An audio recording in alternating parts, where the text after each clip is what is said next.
যে আমি এই অটোওয়ালারে পরে পাবো কিনা বলার জন্য যে মামা আমি সরি।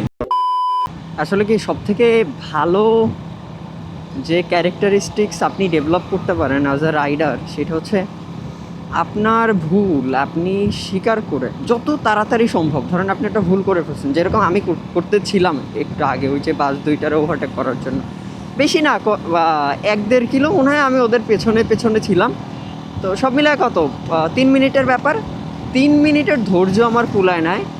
আমি অন্তত 3বার ওভারটেক করার অ্যাটেম্প্ট নিছি। আমার মাত্র 125 সিসির গাড়ি, আমার জানা উচিত ছিল যে আমার বাইকের ক্যাপাবিলিটি কী, আমার একটু অ্যানালিসিস করা উচিত ছিল, যেটা আমি করিনি। হ্যাঁ, যেটা আমার ভুল ছিল।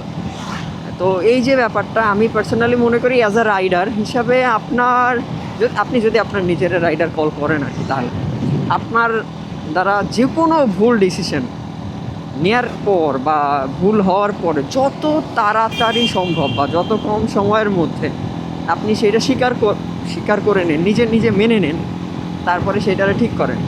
আমার মনে হয় এর থেকে ভালো ক্যারেক্টারিস্টিক্স আর ডেভেলপ করার মতো কোনো মানে অন্য কোনো পয়েন্ট আমি দেখি না। আমি বেশ বেশ এই জিনিসটারে প্র্যাকটিস করতেছি।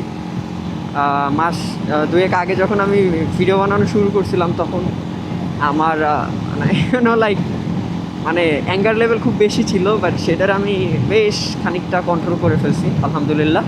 তো সেরকম আর কি ব্যাপার।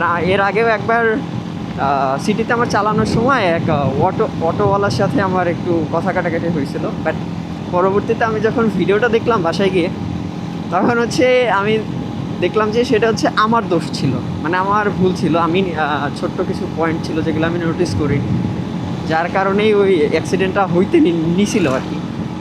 সো মানে আমি আমার বেশ খারাপ লাগছিল পরে যে আমি এই অটোওয়ালারে পরে পাবো কি না বলার জন্য যে মামা আমি সরি, আমার ভুল হয়েছে। এই আর কি ব্যাপার। আসলে মানে নিজে নিজেরে যখন আপনি মানে কোনো একটা জায়গায় নিয়ে যাবেন বা নিয়ে যাওয়ার চেষ্টা করবেন, তখন আপনি যেই সবথেকে ভালো গুণ প্র্যাকটিস করতে পারেন সেটা হচ্ছে আপনার ভুল বা আপনার করা খারাপ কাজ বা যে কোনো কিছু নেগেটিভ যে কোনো কিছুতে যত তাড়াতাড়ি আপনি হচ্ছে স্বীকার করে সরি বলে বের হবেন, তত হচ্ছে আপনার জন্য বেনিফিট। মানে আর্গুমেন্ট খুব কম।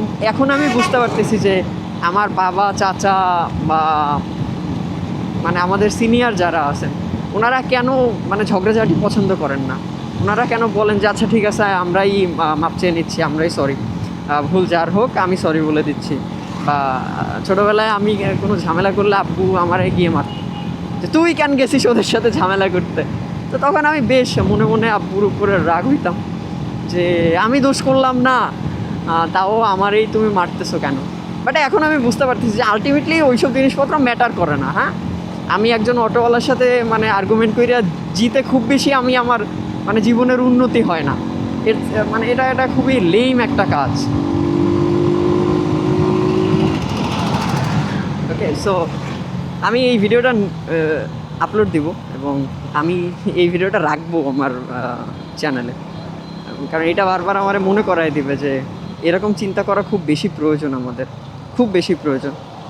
মানে আলটিমেটলি আমার একজন রিক্সাওয়ালার সাথে ঝগড়া করে জেতার কোনো মানে নেই। হ্যাঁ ঠিক আছে, মানে অন্যায় দেখলে আপনি স্পিক আপ করবেন, সেটা ভালো গুণ, সেটা করা উচিত। হ্যাঁ, এটার পক্ষে সবাই, বাট এইটা করা যাবে না। মানে ওই যে এক্সট্রিম পর্যায়ে গিয়ে যে আর্গুমেন্টগুলো করা হয় আর কি, আমরা রোড ঘাটে দেখি আর কি, এগুলোর প্রয়োজন না। এগুলো আসলে আপনি একজন রিক্সাওয়ালার সাথে যুদ্ধ করে জিতে আপনি কী পাবেন বলেন আপনি আমাকে।